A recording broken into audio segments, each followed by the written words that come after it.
talking about sociocracy. Woo!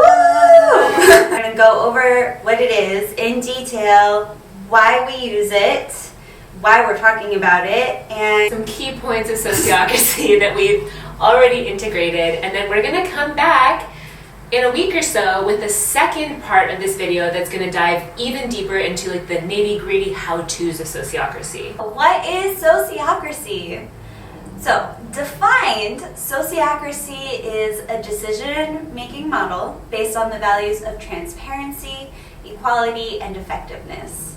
The three principles of sociocracy are consent decision-making, distributed authority, and feedback loops. And there are semi-autonomous groups, which are called circles, that manage a specific function and are accountable to the whole.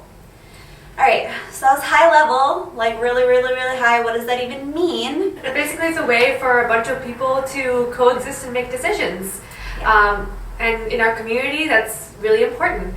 And we find it's a way to make those in an effective, simple, kind, and considerate way that takes into account the individual needs and the collective needs.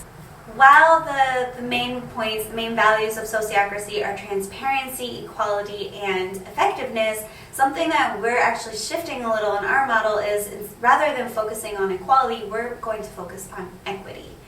And so equity means that, everybody has the same level of access.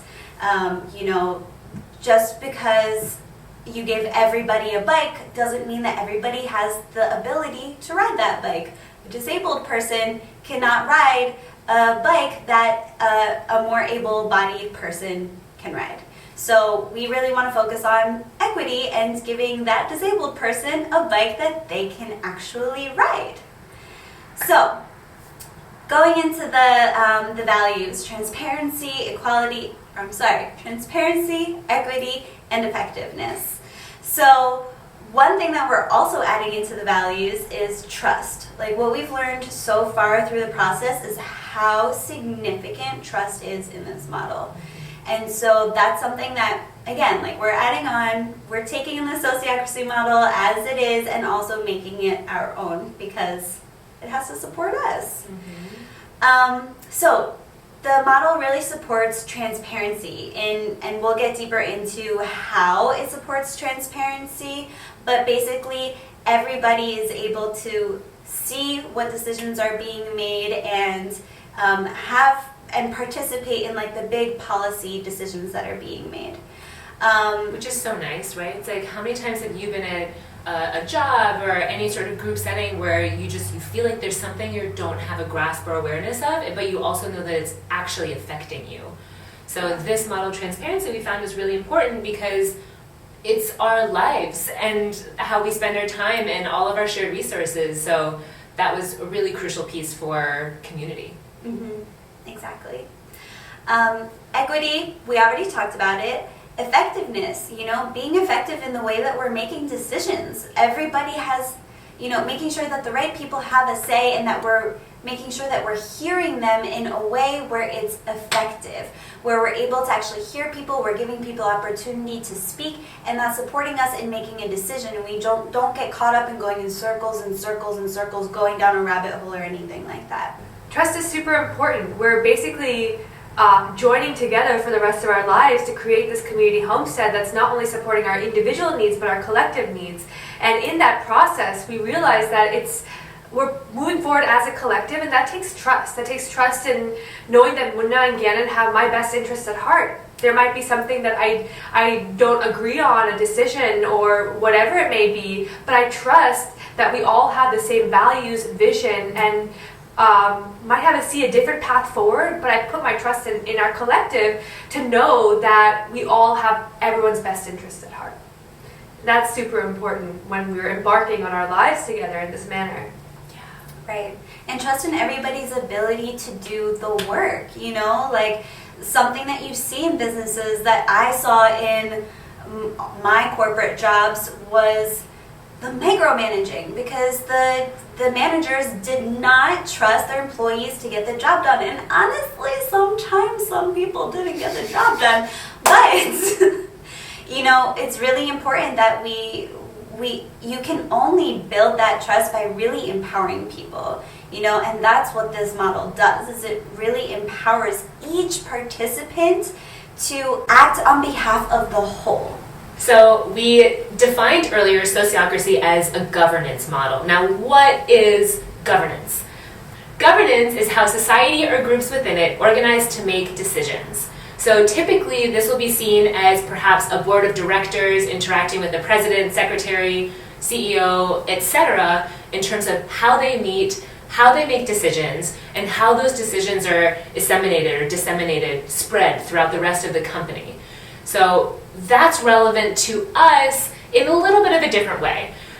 We're looking at creating a community homestead, right? And that has so many parts associated with it. You have the animals, you have the social media, you have the governance, you have the food, you have the buildings. I mean, we'll get into more about our own personal governance and sociocracy structure later on in the second video.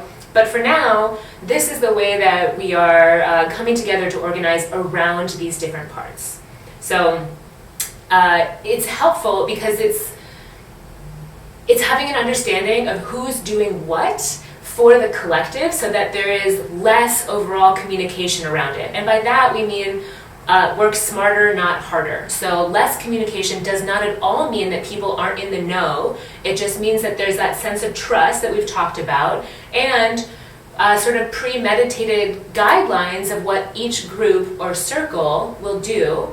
And that way you can trust that even if you're not a part of the animal circle, for example, that the animals are being fed and taken care of properly. But we chose it over other models because of a few big reasons. One is that it is not based on a power hierarchy. This means that there are a bunch of different semi-autonomous groups or circles that we'll continue talking about, but it spreads out the responsibilities and the scope of responsibilities as opposed to any one group being more or less powerful or more or less responsible than another.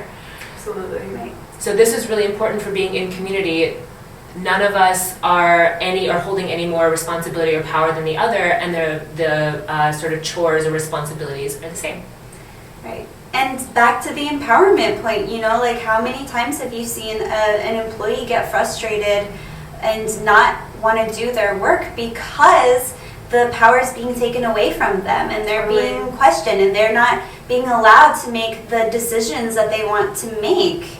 So this governance model allows us to let people actually live and show their potential and autonomy and act on it. Mm-hmm. It's important. We're all unique and we all have different things to offer, and we thought that this governance model really allowed for that. Yeah. Hugely important. And it allows for that, and it's much easier to make these and implement these decisions than in other models because there is a lot of, it's dependent upon and deepens the trust of the people participating in that group. Mm-hmm. So there is a level of trust when someone else is taking care of something for you to be able to trust that it's being done. But those conversations around it also help deepen the trust and the intimacy of that group. And the other reason that we chose it over other models is that it's, let me say this right, consent versus consensus. So consensus requires that all participants be for a decision. And it's nice to have everyone on board and hurrah for a particular way of action, but we realize that could be that could result in inefficiencies and slow-moving change. Consent, on the other hand, does not require all participants to be for the decision. So let's dive into that a little bit more. Say we're making a decision and I just don't feel really good about it. What I would do is say, hey group, I don't feel good about this because X, Y reasons, and share vulnerably why I might not be for this decision. And in this case, the group would listen to me with an intent to understand why I might have objections and work through that and maybe mitigate the proposal so that there's less risk and that I feel good about it. Which really calls upon that trust that we've talked about, right? Mm-hmm. It's like trusting that people are going to be asking with a sense of inquiry as opposed to a sense of change. Exactly, to be heard, and that's important. And this is actually something that came up when we were deciding on our location. We were looking at locations in the States, and then Costa Rica came up, and some of the individuals in our group didn't feel comfortable with moving their entire lives to a different country.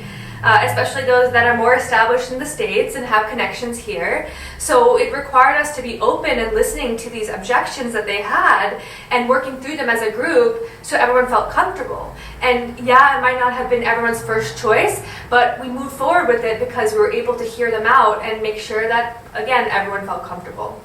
Yeah, and that their needs were addressed. You know, like me, for example, which I shared in like our second video, whichever one, I felt like a little nervous about leaving and going to Costa Rica because I didn't want to gentrify Costa Rica even more than it already has been. And I brought that to the group and was heard. We talked about it and we came up with some like creative solutions to try to mitigate the way that we would go about doing this. Something to point out is that in this process of consent, it doesn't mean that the idea will move forward if there is a hard no. So we talk about asking about the person's no with a sense of inquiry and without change. That doesn't mean that, or I guess that does mean that if we keep moving through and understanding their needs and that still feels like a hard no for them. A vehemently whole body no. Mm-hmm. Then that's honored. It just means that there's more inquiry for space, there's more space for inquiry, and conversation around it. So in conclusion, consent worked better for us than consensus because sometimes finding the perfect solution, which everyone is a yes to, is unrealistic. And in this collective trust that we're building, we want to ensure that we're working efficiently and with trust in one another to make the best decision for the whole. All right, so today we talked about what governance is, what sociocracy is, a little bit about the values of each, and then how we're integrating our own values into it, and finally, what consent versus consensus is. So, tune in next week. We'll have part 2 of the video, and it will be going into the structure of the sociocracy model, of our governance model. And until then, subscribe, like, and leave a comment. We'll see you next week. Bye.